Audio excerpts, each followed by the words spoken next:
मनोभीष्टं स्थापितं येन भूतले स्वयं रूप कदा मह्यं ददाति स्वपदान्तिकं वन्देऽहं श्रीगुरु श्रीयुतपदकमलं श्रीगुरुन् वैष्णवंश्च श्रीरूपं साग्रजातं सहगना रघुनाथान्वितं तं सजीवं साद्वैतं सावधूतं परिजनसहितं कृष्णचैतन्यदेवं श्रीराधाकृष्णपादान् सहगना ललिता श्रीविशाखान्वितंश्च हे कृष्णा करुणा सिन्धु दीनबन्धु जगत्पते गोपीश गोपीककान्त राधाकान्त नमोऽस्तुते तप्त कांचन गौरांगी राधे वृंदावनेश्वरी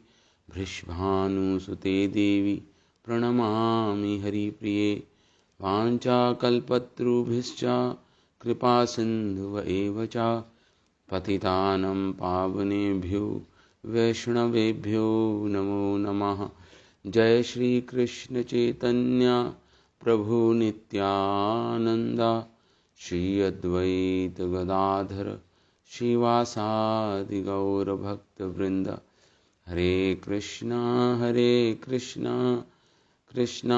कृष्णा हरे हरे, हरे राम राम राम हरे हरे।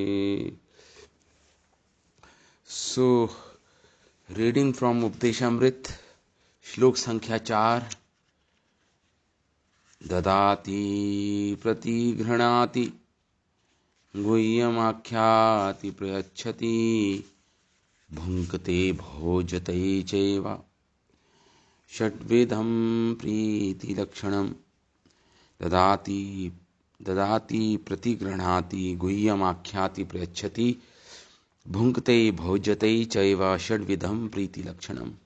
ये 6 प्रकार के प्रीति लक्षण होते हैं भक्तों में। गिफ्ट्स देना, दान बदले में स्वीकार करना दान को।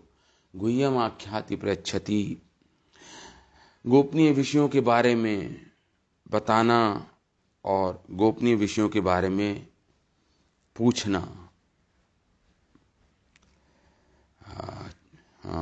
भुङ्क्ते भोजते चैव, भोजन प्रसाद देना, प्रसाद ग्रहण करना। भुङ्क्ते मतलब खाता है, भोजते मतलब खिलाता है। षड्विधम प्रीति लक्षणम, ये 6 प्रकार के प्रीति लक्षण होते हैं भक्तों में। 6 प्रकार के प्रीति लक्षण होते हैं।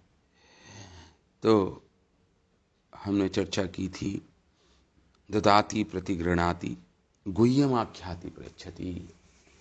तो तीनों में ही दान देना और लेना है।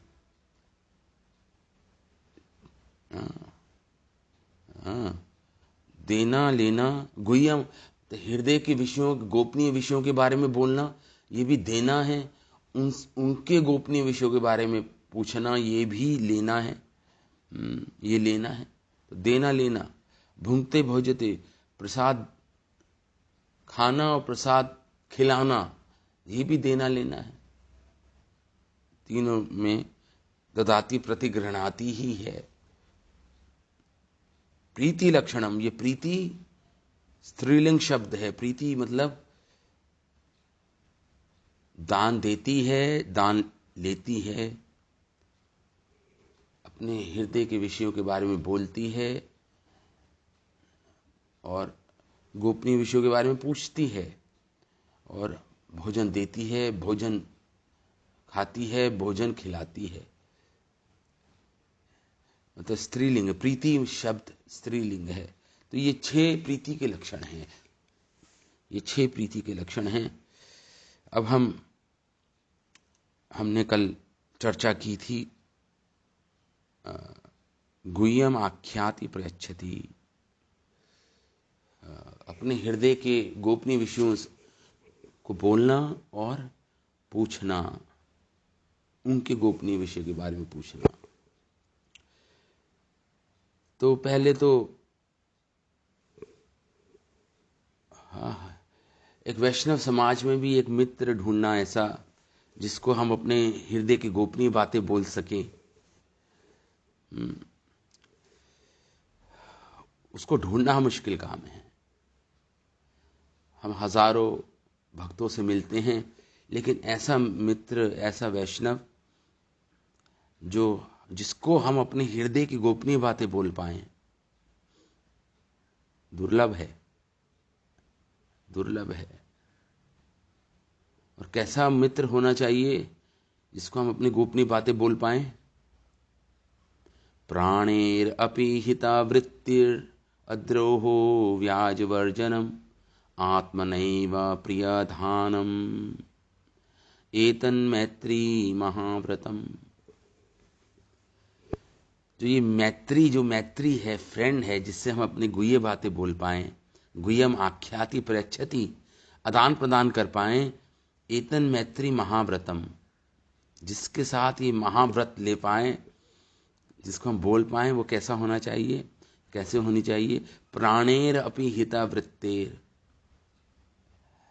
अपने प्राणों से भी ज्यादा हमारी हित के बारे में सोचे। वृत्ति, उसकी वृत्ति क्या होनी चाहिए? प्राणेर अपि हित वृत्ति, हमारे हित, हमारी हितैषी, हमारी हमारे हमारी बेनिफैक्टर, बेनिफिशियल के बारे में सोचना चाहिए उसे। हाँ, और प्राणों से भी अधिक हमें प्रिय होना चाहिए, प्राणों से भी अधिक हमारे बारे में सोचे। अपने अपने जीवन के प्राण, अपने जीवन से भी, प्राण से भी ज्यादा हमारे बारे में, हमारे हित के बारे में सोचे, ऐसा मित्र मिलना। अद्रोहो व्याज वर्जनम, अद्रोहो व्याज मतलब हमारा द्वेषी नहीं होना चाहिए। अद्रोहो व्याज वर्षनम, वर्जनम, वर्जित, क्या, अपनी कोई प्रकार की एनिमिटी, कोई द्वेष नहीं होना चाहिए, अद्रोह होना चाहिए। आत्मनैव प्रियधानम, अपने जैसा ही समझना, अपने जैसा ही प्रिय होना चाहिए, अपने जैसा ही प्रिय होना चाहिए। और अच्छा, व्याज वर्जनम का अर्थ है कि कोई डुप्लिशियस, कुटीनाटी जिसे बोलते हैं, दोगुलापन, वो नहीं होना चाहिए। व्याज वर्जनम, व्याज नहीं। अद्रोह मतलब द्रोह नहीं करना चाहिए। व्याज मतलब होता है डुप्लिशियस नहीं होना चाहिए, कुटी। और आत्मनेव प्रियधानम, जितनी अपनी आत्मा, अपने आप को प्यारा होते हैं हम, हमारा शरीर, हमारी आत्मा, उतने ही हम भी प्यारे होने चाहिए उसके। आत्मनेव प्रियधानम, बहुत प्रिय होना चाहिए। हम अपने मित्र को बहुत प्रिय, ऐसा मित्र हो जो अपने आप को, जो अपने आप को दे दे, मतलब आत्मनेव प्रिय, अपने आप से भी अधिक प्रिय होना चाहिए मित्र।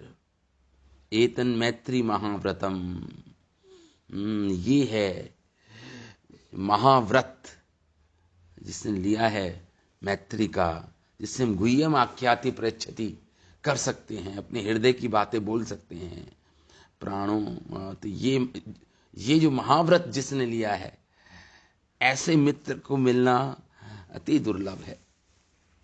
वैष्णव समाज में भी मिलना बहुत दुर्लभ है भाई, बहुत ही दुर्लभ है। इसलिए धर्मशास्त्रों में आता है, ईशन्ते भुवि भूरि निम्बतर्वा कुत्रापि ते चंदना, दृश्यन्ते भुवि भूरि निम्बतर्वा। इस भौतिक संसार में, पूरी पृथ्वी पर आप नीम के पेड़ तो देखते हो, अधिक, बहुत अधिक मात्रा में नीम के पेड़ तो मिल जाएंगे देखने में। दृश्यन्ते भूरि भूरि निम्ब तरवा, तरवा मतलब होता पेड़, निम्ब मतलब होता नीम का पेड़ तो मिल जाएगा, लेकिन कुत्रापि ते चंदना, चंदन के पेड़ बहुत कम मिलेंगे, चंदन के पेड़ बहुत कम मिलेंगे इस संसार में। पाषाणे परिपूरिता वसुमती वज्रो मणिर्दुर्लभा। पत्थर तो बहुत मिल जाएंगे, पाषाण पूरी पृथ्वी पत्थरों से भरी पड़ी है, वसुमती, लेकिन वज्रो मणिर दुर्लभा, लेकिन जो डायमंड है, जो मणि है, वो दुर्लभ है, वो दुर्लभ है। श्रूयन्ते कर्तारवश्च सततं चैत्राकुः कूजितम्। श्रूयन्ते कर्तावरश्च सततम। अरे कौए की कोको तो बहुत मिल जाएगी, कऊ कऊ कऊ कौआ करता है, वो तो बहुत सुनने को मिल जाएगा पृथ्वी पर, सततम। लेकिन चैत्रे कुहू कूजितम, लेकिन चैत्र मास में, मतलब वर्षा ऋतु में, कोयल की गूंज नहीं सुनने को मिलती। तन्मन्ये खल संकुलम जगतिदम द्वित्राशितौ सज्जना। संसार में खल लोग, रफियंस, दुष्ट लोग तो बहुत मिल जाएंगे, लेकिन इदम द्वित्राशितौ सज्जना, सज्जन व्यक्ति बहुत कम मिलते हैं। जेंटलमैन लोग तो दो तीन ही द्वितरा मतलब 2 या 3 मिल पाएंगे आपको अपने जीवन में। जो सज्जन होते हैं, पुरुष जेंटलमैन लोग होते हैं, वो तो 2-3 ही मिल पाएंगे, तो दुर्लभ है। इसलिए मित्र वो हो जो अपने प्राणों से भी अधिक आपका मूल्य हो, जिसके लिए अद्रोह हो, आपसे एनिमिटी ना करे, व्याज वर्जनम, मतलब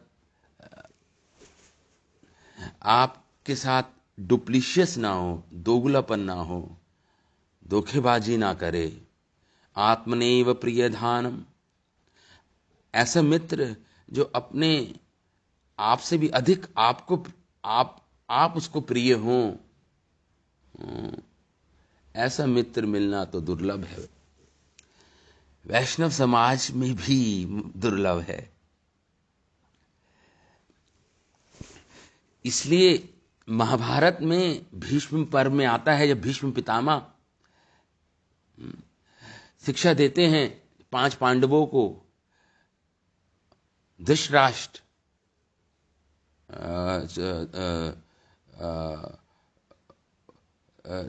5 पांडवों को शिक्षा देते हैं, 5 पांडवों को शिक्षा देते हैं, युधिष्ठिर महाराज को खासकर क्या शिक्षा देते हैं? भीष्म पितामह महाभारत में बोलते हैं, क्षत्रिय संगतम नास्ति न प्रीतिर्न च सुहृदम,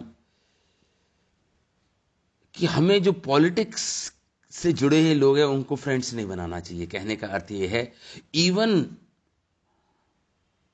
जो वैष्णव समाज में भी जो एडमिनिस्ट्रेटिव पोस्ट में हैं, जो ऊंची पोस्ट में हैं, इवन इस्कॉन में भी जिनके पास पावर है,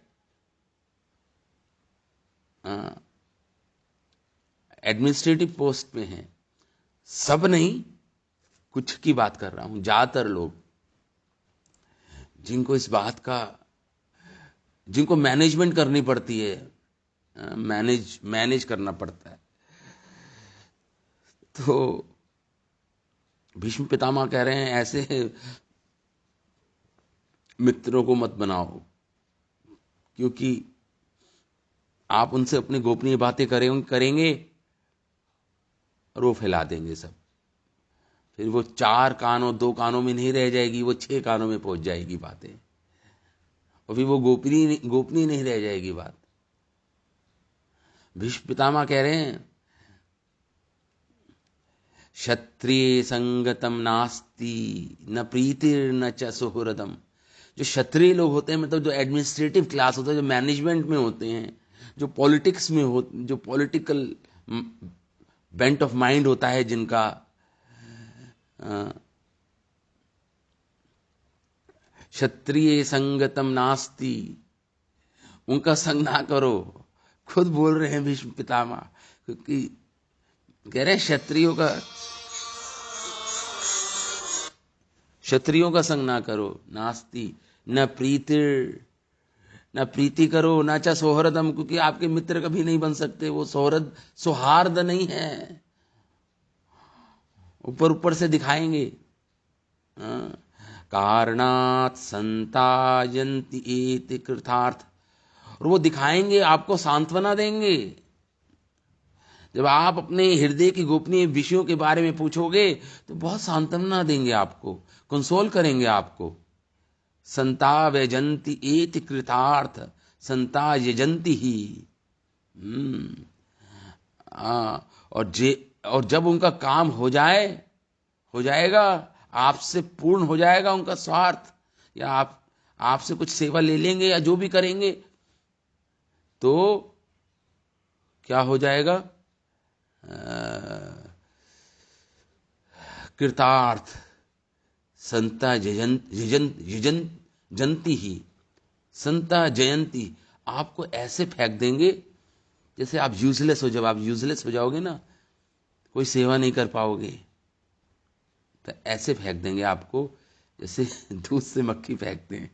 कृतार्थ संता यजंती च क्षत्रियेषु न विश्वासा। भीष्म पितामह कहते हैं संतेषु न विश्वासा, एडमिनिस्ट्रेटिव क्लास लोगों पे ज्यादा विश्वास नहीं करना चाहिए। कार्य सर्व उपकारेषु,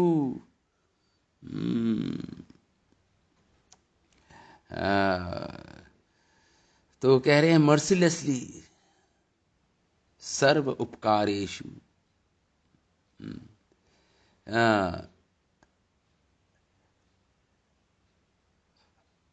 अपकृत्यापि सततम, आपकी सारी गोपनीय बातें पूरे सबको फैला देंगे जब समय आएगा। और ये लोग ये ऐसे होते, अपकृत्यापि सततम संता यजंती निरर्थकम, ये संतों को भी नहीं छोड़ते, कह रहे हैं यहां पे।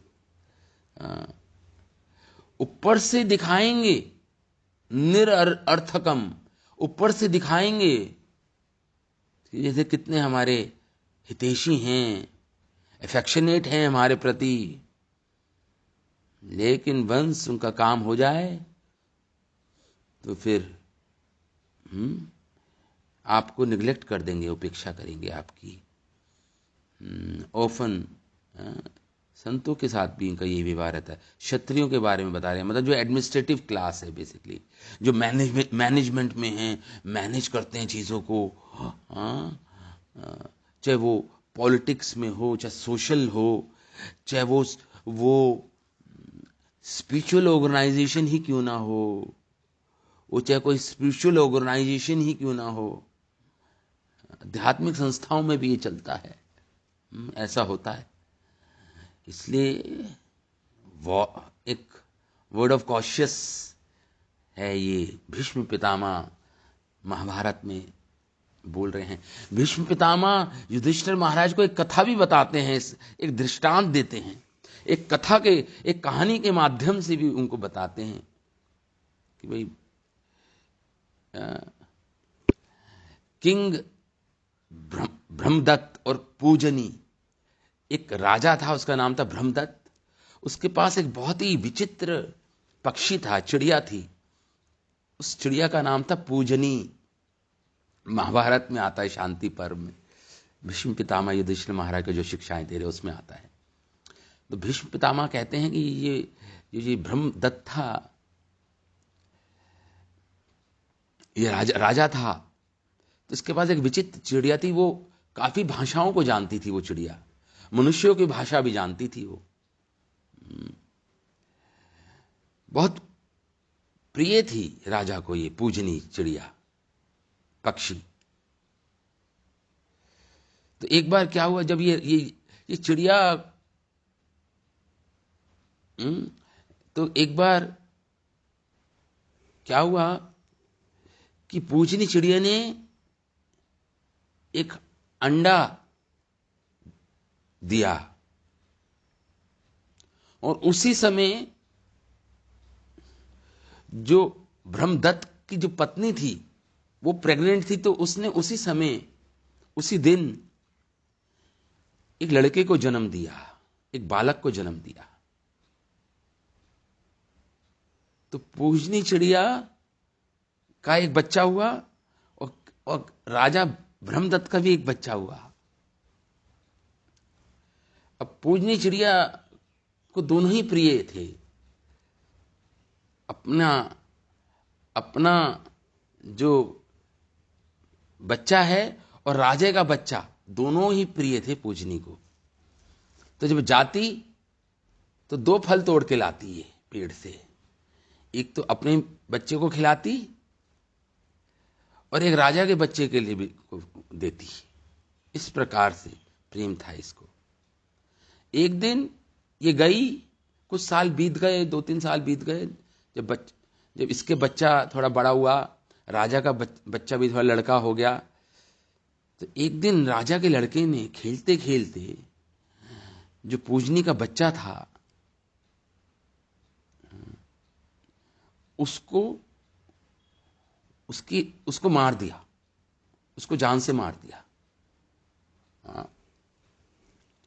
जब पूजनी आई तो देखा कि उसका बच्चा मरा हुआ राजा के जो लड़का है उसके हाथ में है। तो पूजनी चिड़िया को बहुत क्रोध आया और उस क्रोध के आवेश में इसने राजा के बच्चे की दोनों आंखें अपने चोंच मार के फोड़ दी। दोनों आंखें फोड़ दी राजा के बच्चे की, क्रोध में आके, बदले की भावना से। अब राजा आया जब उसकी पत्नी आई, जब देखा क्या हुआ, तो देखा कि भाई पूजनी चिड़िया तो हवा में है और ब्रह्मदत्त का जो बच्चा है उसकी दोनों आंखें फोड़ दी है और उसका बच्चा, जो पूजनी चिड़िया का बच्चा, मरा पड़ा है। और वो राजा के पास नहीं आई पूजनी चिड़िया, वो हवा में ही उड़ रही है, हवा से ही बातें कर रही है राजा से। तो ब्रह्मदत्त राजा कहता है, जब पूजनी ने सारी बात बताई तो ब्रह्मदत्त राजा कहता है, हाँ चलो, इसके जो कर्म थे ना मेरे बच्चे के, तो अब तो बदला ले लिया ना पूजनी, अब तो तुम मेरे पास रहना फिर से, अब तो तुम मेरे पास ही आ जाओ, मेरे साथ ही रहना, मैं छोड़ के ना जाना। ब्रह्मदत्त कहता है पूजनी चिड़िया को। तो पूजनी चिड़िया कहते नहीं, मैं तुम्हारे पास आऊंगी, तुम क्षत्रिय हो, तुम मैनेजमेंट में हो, तुम क्षत्रिय हो, मैं तुम पे विश्वास नहीं कर सकती। तो राजा कहता है कि मेरे जो लड़का है उसको उसके कर्मों के कारण, उसके कर्मों के कारण उसको ये बदला हो गया उसका, अब तो तुम आ जाओ मेरे पास। पूजनी चिड़िया मना कर देती है। फिर राजा कहता है कि एक्चुअली ये तो समय है, समय के कारण मेरे बच्चे का ये दशा हुई है, ये तो समय करा रहा है, समय करा रहा है। तो पूजनी चिड़िया कहती है, जब तुम अपने शत्रुओं का वध करते हो युद्ध में बदले की भावना से, तो क्या वो समय कराता है? इस प्रकार ब्रह्मदत्त और पूजनी में संवाद हुआ। वो भीष्म पितामह पूरा उसको एक्सप्लेन कर रहे हैं और आखिरी में वो पूजनी चिड़िया उड़ जाती है, राजा के पास नहीं आती, राजा के पास नहीं आती वो, पूजनी चिड़िया उड़ जाती है। तो कहने का अर्थ ये है कि अपने हृदय की बातें 95% आपको चीटिंग मिल जाए, मतलब आपके साथ आप अपने हृदय की बातें अगर ऐसे भक्तों के साथ भी बोलोगे जो मैनेजमेंट में हैं, जो मैनेज कर रहे हैं चीज़ों को, लीडर्स हैं, इवन आध्यात्मिक इंस्टीट्यूशंस में भी, तो आपको बाद में पछताना पड़ता है। तो ये किससे हम बातें करें फिर अपने मन की बातें, कैसे मित्र होने, कैसे, तो ये पूछना चाहिए अपने आप से, क्या वो हमारे जैसे लाइक माइंडेड हैं, वो वैष्णव? क्या वो ट्रस्टवर्दी हैं? क्या वो विश्वसनीय हैं? और क्या वो कोई एडमिनिस्ट्रेटिव पोस्ट पे हैं, मैनेजमेंट की पोस्ट पे हैं? क्या वो हमारा अहित तो नहीं कर देंगे? ये सब बातें सोच के हमें अपने हृदय को की गोपनीय बातों को के विषय में बोलना चाहिए। और सबसे मोस्ट इंपॉर्टेंट, क्या वो अपनी क्या वो कृष्ण भजन में उनकी कितनी रुचि है, उसकी कृष्ण भजन में कितनी रुचि है, क्या वो कृष्ण भजन में इंटरेस्टेड हैं, कितने कृष्ण भजन में इंटरेस्टेड हैं? ये सब बातें सोचकर हमें अपने हृदय की बात बोलनी चाहिए। इसलिए अपने ग्रंथ प्रपन्नामृत नाम का ग्रंथ रामानुजाचार्य जी ने लिखा। रामानुजाचार्य श्री संप्रदाय के मूल आचार्य हैं। रामानुजाचार्य महान आचार्य हुए हैं। उन्होंने अपने ग्रंथ प्रपन्नामृत में लिखा है कि वैष्णव समाज में भी, क्योंकि इनके 1000 सन्यासी शिष्य थे रामानुजाचार्य के, और ये लीडर थे पूरे श्री संप्रदाय के, पूरे संप्रदाय के क्या थे? लीडर थे। ये लिख रहे हैं अपने ग्रंथ में, कह रहे हैं वैश्वनानाम न जन्मानी। एक वैष्णव को उसके जन्म की जो डिफेक्ट्स हैं, जो उसकी कमियां हैं जन्म की, उसको कभी नहीं देखना चाहिए। उसके बर्थ डिफेक्ट्स जो होते हैं किसी वैष्णव में, वैश्वनानाम च जन्मानी निद्रा आलस्य यानी चा। अगर आपका वैष्णव मित्र निद्रा में अनियंत्रित निद्रा ज्यादा सोता है, ये आलसी है, फिर भी यानी चा किसी और को उसकी ये जो कमियां हैं, दोष हैं, किसी और के सामने नहीं कहनी चाहिए। खासकर पब्लिक के सामने तो बिल्कुल नहीं बोलनी चाहिए, और किसी दूसरे को नहीं बोलनी चाहिए। वैष्णवों को भी दूसरों के दोष, निद्रा, आलसपना, कोई डिफेक्ट, बर्थ डिफेक्ट, या कोई नीच कुल में जन्म हुआ हो किसी वैष्णव का, नीच कुल में जन्म हुआ हो वैष्णव का, वो बर्थ डिफेक्ट है ना उसका, तो नहीं बताना चाहिए किसी और को। और दृष्टवा तानी अप्रकाश्यानी, उसको देख प्रकाशित नहीं करना चाहिए, वो अप्रकाशित रहे उसको। खासकर पब्लिक के सामने तो बिल्कुल नहीं प्रकाशित करना चाहिए उसको। प्रकाश्यानी तेषाम दोषान विहायाशु, उनके जो दोष हैं उनके बारे में, उनके दोष नहीं बोलने चाहिए पब्लिक में या किसी और को। गुणाम चैवा परिकीर्तित, बल्कि उल्टा उनके गुणों का बखान करना चाहिए दूसरों के सामने। अपने वैष्णव मित्रों के गुणों की चर्चा होनी चाहिए, उनके गुणों को प्रकाशित करो। सब वैष्णवों में गुण हैं। महाप्रभु जब वैष्णवों की कीर्ति गाते थे, आप चैतन्य चरितामृता हमने पढ़ी, इतने हर्षित होकर, इतने आनंद के साथ महाप्रभु वैष्णवों की कीर्ति गाते थे सबके सामने।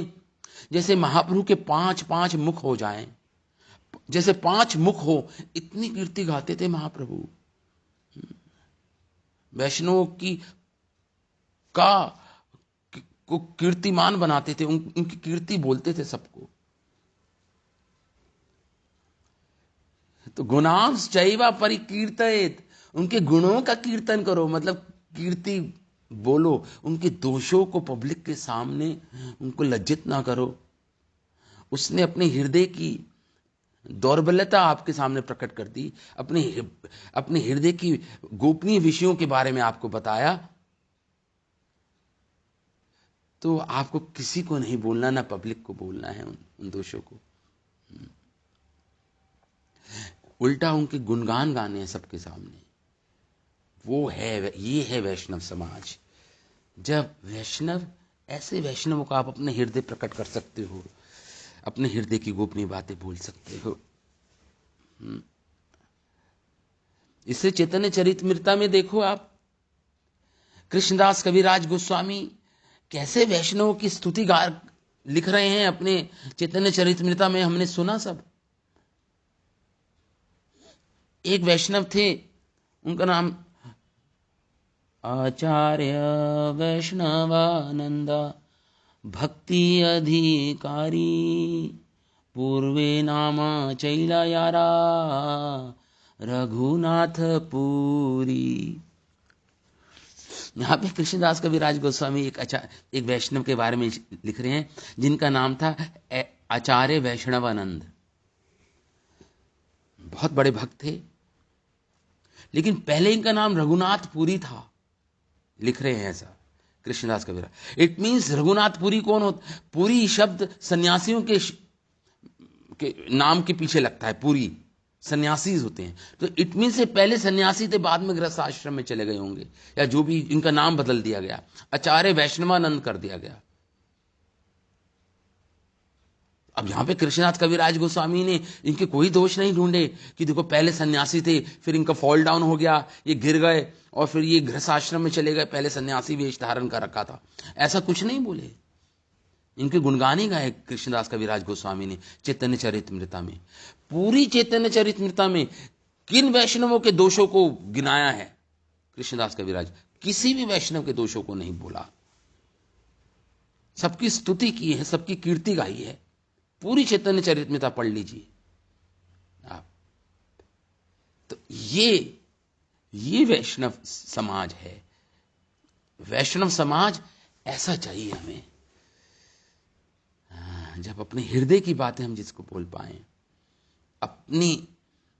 अपनी कमियों को प्रकट कर पाएं, और ये सबके सामने 2-3 तो ऐसे हमारे मित्र होने ही चाहिए जिनसे हम अपने गुह्यम आख्याति प्रयच्छति कर पाएं, जिनसे ऐसे मित्र होने ही चाहिए। तो ये दूसरा लेन देन है, गुह्यम आख्याति और प्रयच्छति पूछना। अब लास्ट है भुंगते भोजते चैवा। भुंगते भोजते चैवा, खाता है भुंगता, खाना या पाना प्रसाद या खिलाना प्रसाद को।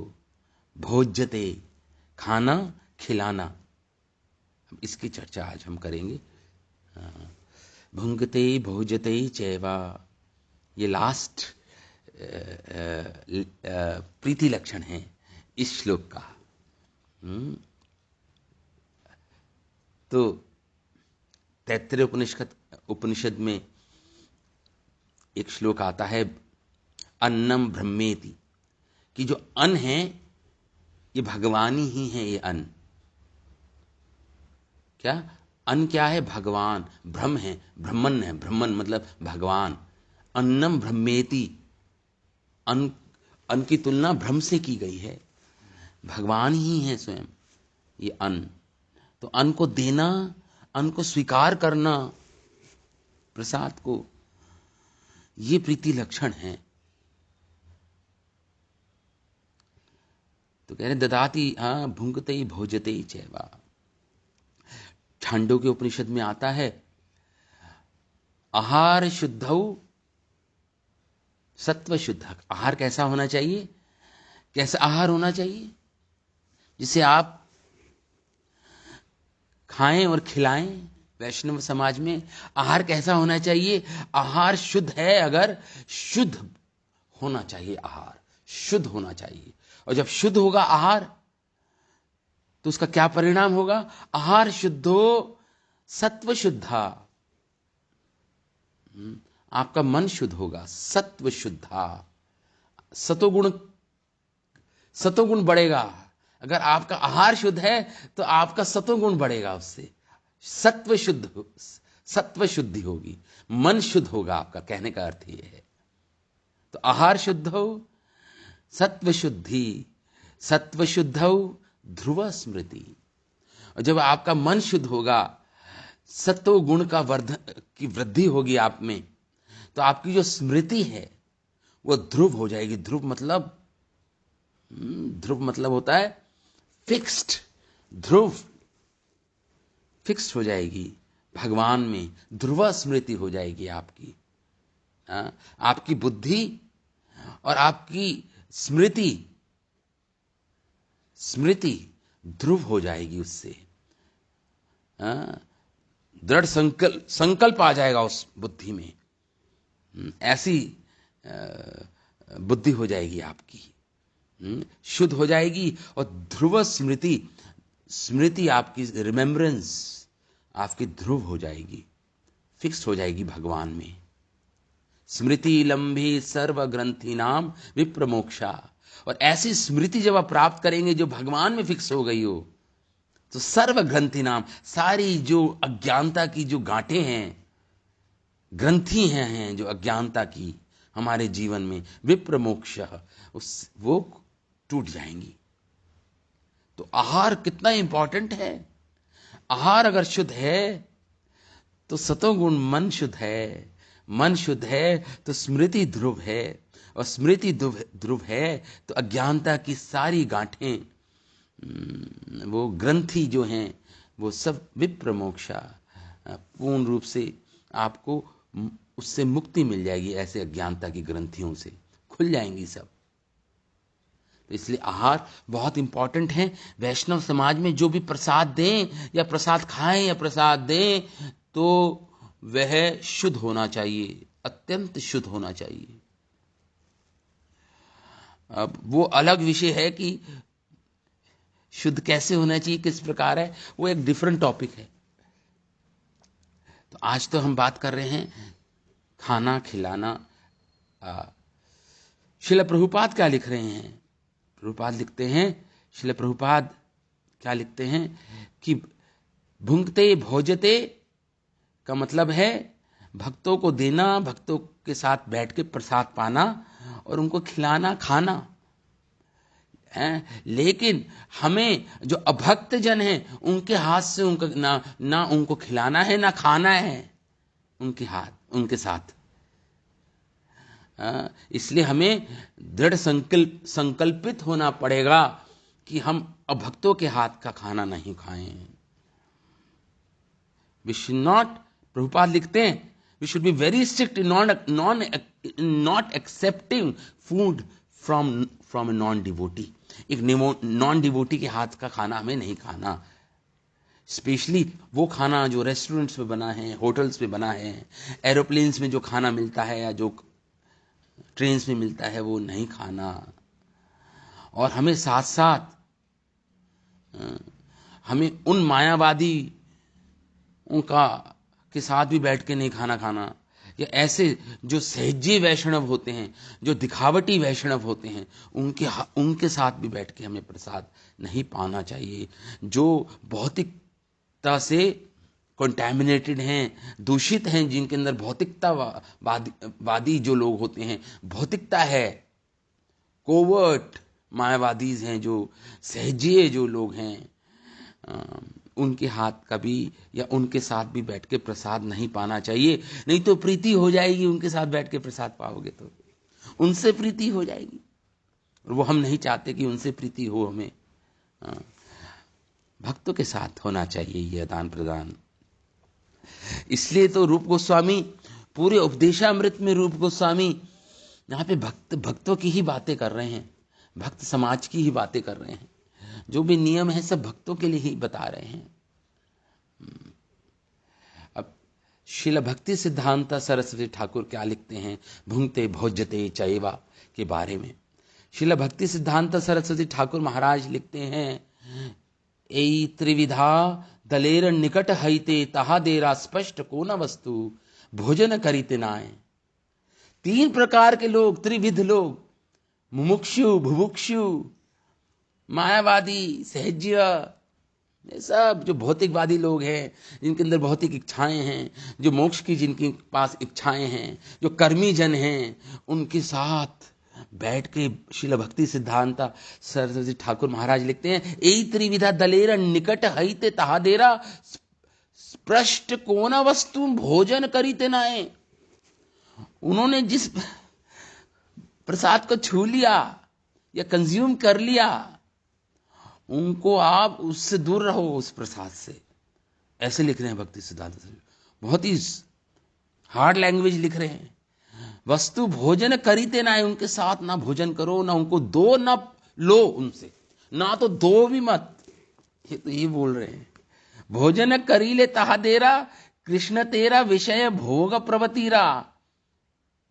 अगर भोजन करोगे, क्योंकि वो कृष्णतर है, मतलब कृष्ण से विमुख है भोजन, विषय भोग है वो आपका, वो उसमें प्रवृत्ति अगर हो गई तो अंश ग्रहण करीते है। अगर आपने उनके भोजन में जो अंश है, अंश ग्रहण, जिसमें वो विषय भोग का जो उनका अन्न कैसे होगा, उसमें विषय भोग है उस अन्न में, उसका अंश ग्रहण करीते है।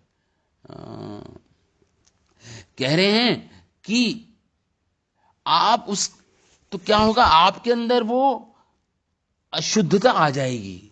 उस अन्न के अंदर जो अशुद्धता है, उनकी भावनाओं की, उनके कुमार्ग की, उनसे प्रीति करने की भावना आप में आ जाएगी, तो आप भी अपने भक्ति के पथ से विमुख हो जाओगे। कृष्ण तेरा विषय भोग, ये भावनाएं आपके अंदर भी आ जाएंगी। फिर कृष्ण से अलग रह के भोग करने की प्रवृत्ति ये आप में भी आ जाएगी, उनका अन्न खा के या उनको अन्न खिलाकर। ऐसा बोल रहे हैं शिला भक्ति सिद्धांत सरस्वती ठाकुर। चैतन्य चरितमिता से एक श्लोक कोट कर रहे हैं शिला भक्ति सिद्धांत सरस्वती ठाकुर महाराज। विषयीरा अन्न खाइले मलिन है मन, मलिन मन हईले नाही कृष्णेरा स्मरण। विषय अन्न खाइले मलिन है मन, विषयी लोगों का अन्न खाओगे या खिलाओगे भी तो आपका हृदय मलिन हो जाएगा, और उस मलिन हृदय से आप कृष्ण का स्मरण नहीं कर पाओगे। कृष्ण का स्मरण मलिन हृदय से नहीं हो पाता, ये यहां पे बोल रहे हैं। विषयीरा अन्न खाइले मलिन है मन, मलिन मन हईले नाहे कृष्णेर स्मरण। महाप्रभु कह रहे हैं चैतन्य चरितमिता में, मलिन हो जाएगा हमारा हृदय, और मलिन हृदय से कृष्ण का स्मरण नहीं हो पाता। मलिन हृदय से कृष्ण का स्मरण नहीं हो पाता। शिला भक्ति सिद्धांत सरस्वती ठाकुर आगे और क्या लिख रहे हैं, और लिख रहे हैं कि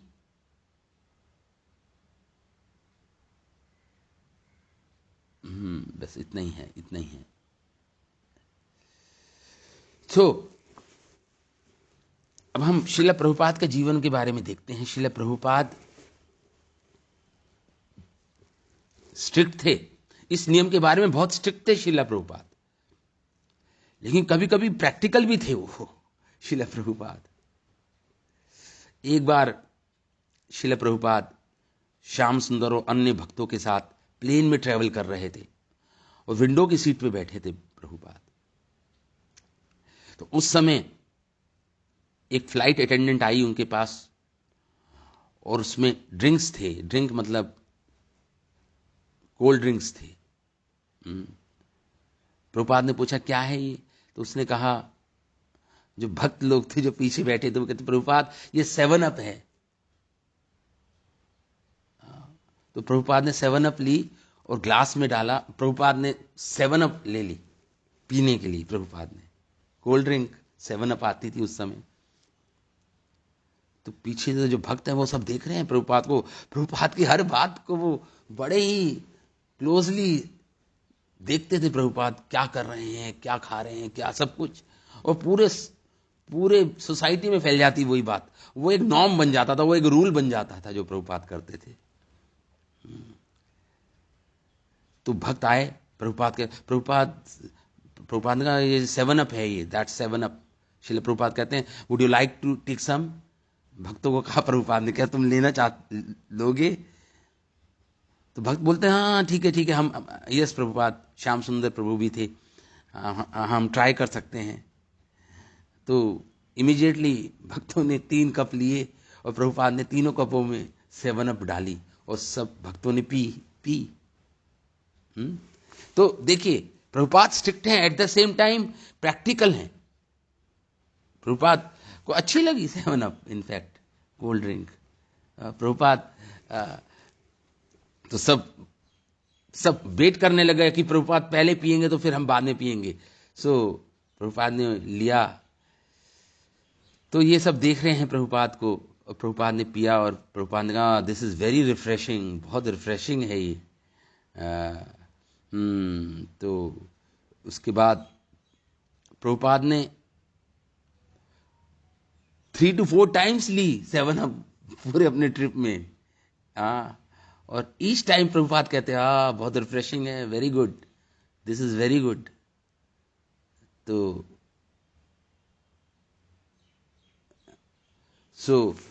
फिर प्रभुपाद ने पूछा फ्लाइट अटेंडेंट से कि इसमें इंग्रेडिएंट्स क्या हैं, किस से बनी है ये। तो इंग्रेडिएंट वो बोली फ्लाइट अटेंडेंट, ये पानी, चीनी, citric acid, lemon lime oil से बनी है। प्रभुपाद ने कहा दैट्स गुड, ये सब नेचुरल इंग्रेडिएंट्स हैं। प्रभुपाद ने बोला ये नेचुरल है, ठीक है। तो प्रभुपाद तो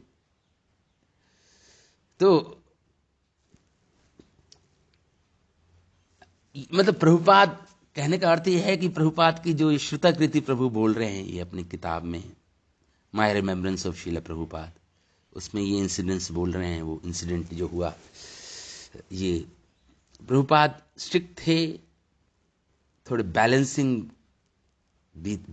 थे, प्रैक्टिकल भी थे। So when there was no response I did not know where to. Prabhupada लिख रहे हैं एक्चुअली अपने न्यू वृंदावन की कॉन्वर्सेशन में आता है ये कि प्रभुपाद कहते हैं कि जब मैं आया तो मेरे पास ना रहने के लिए था ना खाने के लिए कुछ था। तो एक कोई डॉक्टर मिश्रा हैं जो अद्वैतवादी थे, जो मायावादी थे एक्चुअली। प्रभुपाद उनके कमरे में, उनके पास एक और कमरा था उनके, जो रह रहे थे वहां पे प्रभुपाद। स्टिल आई वॉज तो 2nd एवेन्यू में। उसके बाद प्रभुपाद 2nd एवेन्यू में रहे in the month of July, 2nd Avenue US में। उस समय श्रील प्रभुपाद प्रसाद बनाते थे सबके, भक्त आते थे, संडे फीस्ट करते थे प्रभुपाद। स्वयं प्रभुपाद ऊपर से कुक करके लाते थे 10-15 भक्तों को और उनको परोसते थे प्रभुपाद, मतलब उनको प्रसाद खिलाते थे खुद बना के श्रील प्रभुपाद। इसलिए ये जो हमारा, इसलिए प्रभुपाद कहते थे दिस कृष्णा कॉन्शियसनेस मूवमेंट, ये किचन मूवमेंट है, मतलब किचन से शुरू हुई है, मतलब प्रसाद से शुरू हुई है हमारी पूरा हमारा जो संस्था है। प्रभुपाद ने जो संस्थापक आचार्य हैं, उन्होंने प्रसाद खिला के हिप्पियों को भक्त बना दिया, प्रसाद खिला के। प्रभुपाद स्वयं प्रभुपाद 12 to 13 डिशेस प्रिपेयर करते थे।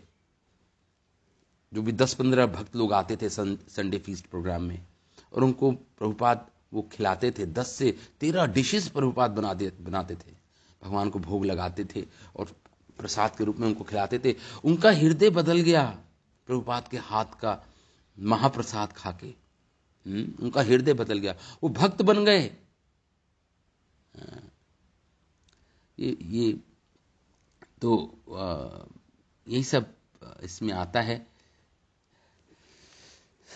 एक बार प्रभुपाद किसी के यहाँ किसी लेडी ने बुलाया प्रसाद के लिए प्रभुपाद कुछ भक्तों को, और उसने ना सलाद में प्याज भी काटा। तो प्रभुपाद ने सारे भक्तों को, सारे भक्त देखने लग गए प्रभुपाद की ओर। प्रभुपाद ने उनको चुप करा दिया, क्योंकि वो जिस लेडी के पास जा रहे थे वो कुछ मंदिर के लिए दान करना चाहती थी। इसलिए प्रभुपाद ने वो जो प्याज की जो सलाद थी उसको थोड़ा सा अलग कर दिया, प्याज को। और भक्त लोग देख रहे हैं प्रभुपाद को, क्या कर रहे हैं Prabhupada, picking out the onions as he did. ये मुकुंद गोस्वामी लिख रहे हैं अपनी किताब में।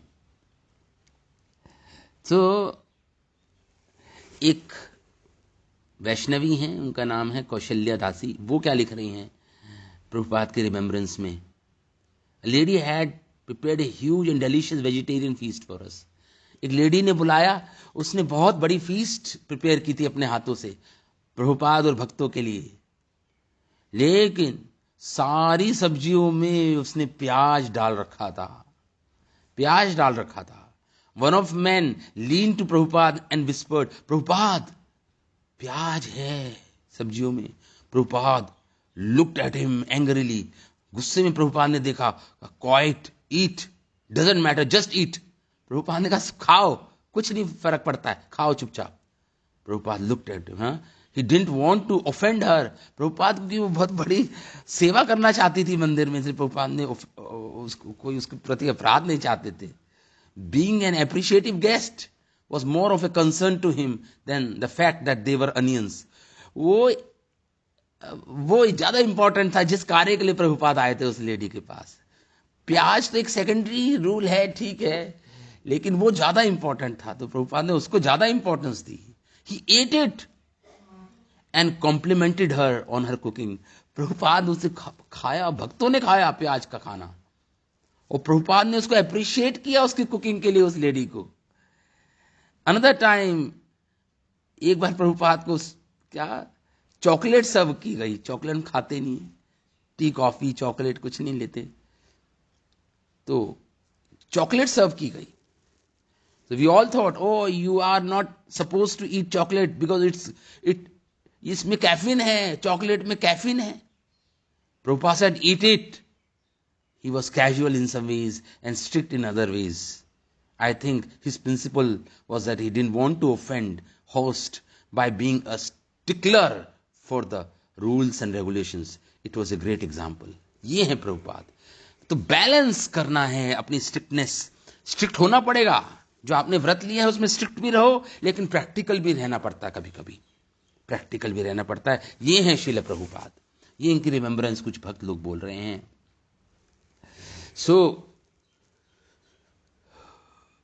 मोस्ट ऑफ द टाइम, लेकिन प्रभुपाद बहुत स्ट्रिक्ट थे प्रसाद में, नॉन डिवोटीज के हाथ का नहीं लेते थे।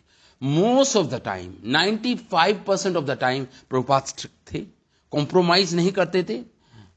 प्रसाद की शुद्धता और प्रसाद किसने बनाया, कौन बना रहा है, इस पे बहुत स्ट्रिक्ट थे, इसमें कोई कॉम्प्रोमाइज नहीं करते थे। और दूसरों के लिए एक हाईएस्ट स्टैंडर्ड प्रस्तुत करते थे प्रभुपाद। लेकिन समटाइम्स, कुछ समय, ऐसे समय में वो रिलैक्स भी हो जाते थे, स्पेशली जब वो प्रभुपाद ट्रैवल कर रहे हैं या प्रचार कर रहे हैं, उस समय प्रभुपाद थोड़े रिलैक्स हो जाते थे अपने रूल्स एंड रेगुलेशंस में, प्रसाद के विषय में। did not seem to bother much about or display any negative emotions. ये हैं श्रील प्रभुपाद के बारे में ही यहां पे बता रहे हैं। तो पराशर मुनि क्या बोल रहे हैं? पराशर मुनि क्या बोल रहे हैं? जो प्रसाद का जो उसके बारे में बोल रहे हैं कि हमारे, ठीक है, हमें केवल भक्तों के हाथ का ही बना हुआ प्रसाद खाना चाहिए, भक्तों को खिलाना चाहिए, खाना चाहिए। तो पराशर स्मृति में लिखा है, देश भंगे प्रवासी च, अगर कोई अपना देश छोड़ के प्रवासी दूसरे देश में जाता है, दूसरी जगह जाता है, जो ट्रैवल करता है, व्याधीशु व्यसनवेश अपी, तो वो अपने देश छोड़ के जाए दूसरे यहाँ, या वो ट्रैवलिंग कर रहा है, या व्याधिशु, या बीमार पड़ गया है, कोई बीमारी से ग्रसित है, और या व्यसनेश्व अपि, या किसी मुश्किल में है,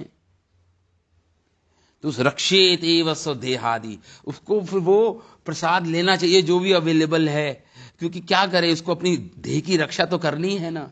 रक्षेत स एव स्वदेहादि, अपने देह की रक्षा करना तो उसका सर्वप्रथम धर्म है। तो अपने देह की रक्षा करने के लिए तो उसे लेनी पड़ेगी वो चीज जो भी उसको परोसी जा रही है। लेकिन बाद में जब वो नॉर्मल कंडीशन हो जाए, जब वो ट्रैवल ना कर रहा हो, प्रवासी ना हो, कोई व्याधि ना हो, बीमारी ना हो, और मुश्किल का समय जब निकल जाए, जब पास हो जाए, उसके पश्चात धर्मम समाचरित, फिर उससे अपने व्रत, उसी पुराने वाले व्रत पे आ जाना चाहिए। स्ट्रिक्ट होना चाहिए प्रसाद के विषय में। उसे जो उसने संकल्प लिया है, भक्तों के हाथ का खाऊंगा, शुद्ध खाऊंगा, उसका फिर पश्चात धर्मम समाचरित, उसको फिर अपने पुराने वाले जो व्रत जो उसने लिया है अन्न के विषयों में, उसको वो पुनः उस व्रत को धारण करना चाहिए। ऐसा बोल रहे हैं पराशर मुनि, जो पिता हैं महर्षि वेद व्यास के। पराशर मुनि और क्या बोल रहे हैं, कह रहे हैं आप्तकाले तु संप्राप्ते, आप्तकाल मतलब आपातकालीन, मतलब इमरजेंसी के समय जो मिले। शोचारम न चिंते, ज्यादा शुद्धि का विचार नहीं करना चाहिए। आपातकालीन अवस्था में, इमरजेंसी में तो आपको लेना ही चाहिए वो जो प्रसाद अवेलेबल है। ज्यादा शुद्ध और अशुद्धता का विचार किए बिना आपको स्वीकारना चाहिए प्रसाद जो भी मिल रहा है आपको, जब वो प्रसाद ही ना हो। शौच चारम न चिंते, ज्यादा चिंता नहीं करनी चाहिए उसकी। स्वयं समुद्धरेत पश्चात,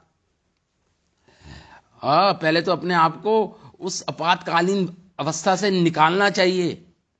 और फिर जब दोबारा से हेल्दी स्टेट हो जाए, आपकी नॉर्मल सी आ जाए, जीवन में सामान्य जीवन हो जाए, तो उसके बाद फिर से आपको अपने जब स्वस्थ हो जाओ, धर्मम समाचरित, फिर से अपने व्रत को पे वापस आ जाना चाहिए, व्रत को वापस धारण करना चाहिए जीवन में।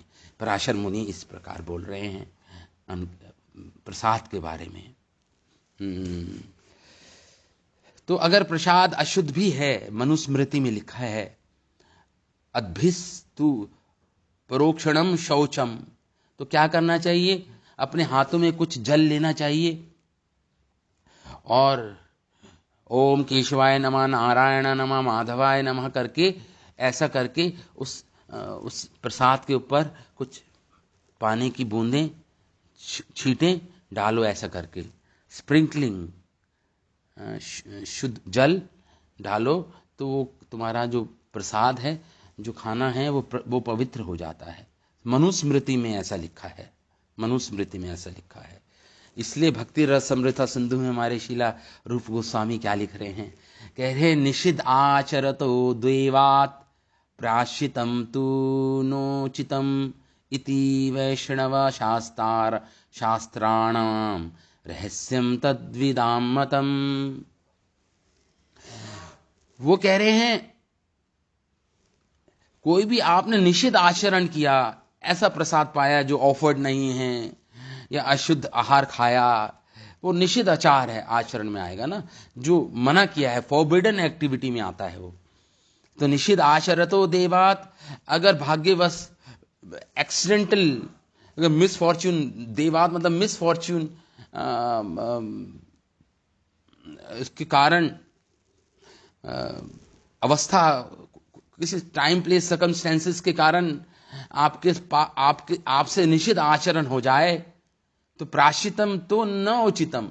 तो एक भक्त क्योंकि भक्ति कर रहा है, उसको अलग से प्राश्चित करने की कोई आवश्यकता नहीं है। उस निषिद्ध आचरण के कारण उसको अलग से प्राश्चित करने की आवश्यकता नहीं है। क्योंकि भक्ति में अपने आप ही प्रायश्चित इसमें सब इसमें इंक्लूडेड है। प्रायश्चित अलग से नहीं करना होता भक्तों को, उनकी भक्ति ही। हरे कृष्ण। हो गया समय। इति वैष्णव शास्त्राणाम, ये वैष्णव शास्त्र बोलते हैं, ऐसा रूप गोस्वामी लिख रहे हैं ऐसा। यही वैष्णव शास्त्रों का रहस्य है। जिन्होंने पढ़ा है वैष्णव शास्त्रों को, रूप गोस्वामी कह रहे हैं इति वैष्णवा शास्त्राणाम रहस्यम तत् विदाम मतम। जो विदुषी लोग हैं, जो इंटेलिजेंट लोग हैं, बुद्धिमान लोग हैं, वो वैष्णव शास्त्रों के रहस्य को समझते हैं, उनके अभिप्राय को, उनकी चेष्टा को समझते हैं, और इसलिए कभी अनवर्दी या अनाचरण, निषेध आचरण हो जाए तो अलग से प्रायश्चित नहीं करते। रूप गोस्वामी इस प्रकार भक्ति रसमता सिंधु में लिख रहे हैं। तो आपको महाभारत में आता है कि संप्रीति भोजनानि अन्नानि, कोई आपको प्रेम से बुलाए तो जाना चाहिए उसके पास, प्रसाद के लिए बुलाए, लेकिन प्रेम पूर्वक प्रसाद होना चाहिए। तो हम ऐसे व्यक्ति से प्रसाद पाएं, कैसा होना चाहिए? अफेक्शन, संप्रीति भोजन होना चाहिए। संप्रीति मतलब प्रीति के साथ, ऐसा नहीं जबरदस्ती परोस रहे हैं, नहीं, संप्रीति के साथ भोजन, जो आपको अन्न दे, आपको प्रसाद परोसे, आपको प्राप्त करना चाहिए उसको। अपात भोजानी वह पुनः, या आपातकालीन अवस्था में आप प्रसाद ले सकते हैं किसी से भी। न च संप्रियसे राजन न चैव उपगता वयम। कह रहे हैं जिसको आपसे प्रीति ना हो या इमरजेंसी की सिचुएशन ना हो, तो ऐसी स्थान पर प्रसाद नहीं लेना चाहिए, जो प्रीति के साथ भोजन ना परोसें। जब भगवान कृष्ण गए थे शांति दूत बनकर, तो दुर्योधन और शकुनी और सबने इतना बड़ा भगवान के लिए व्यवस्था की थी।